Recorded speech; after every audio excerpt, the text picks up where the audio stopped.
Korah, a Levite, gathers 250 influential leaders to challenge Moses and Aaron's leadership. They accuse Moses of exalting himself, claiming, "The whole assembly is holy.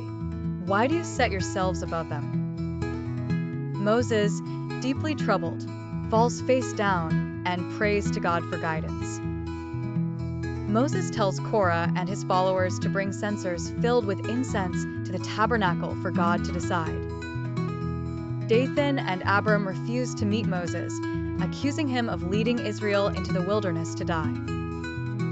Moses declares that the Lord will show whom he has chosen to lead his people.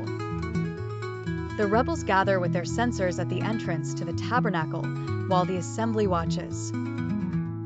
God's presence appears in a cloud, and he tells Moses and Aaron to separate from the assembly so he can destroy them. Moses and Aaron plead for mercy, asking God not to punish the entire community for the sins of a few. God instructs Moses to warn the people to move away from the tents of Korah, Dathan, and Abiram. Moses warns the assembly that if the rebels die an unnatural death, it will prove God's judgment against them. The ground suddenly splits open beneath Korah, Dathan, Abiram, and their families, swallowing them alive.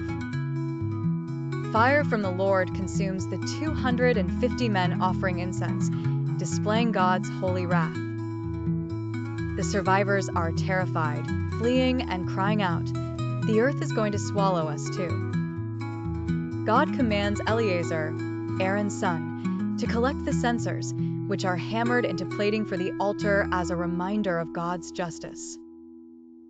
The Israelites, shaken by the judgment, revere Moses and Aaron, acknowledging their divine appointment as leaders.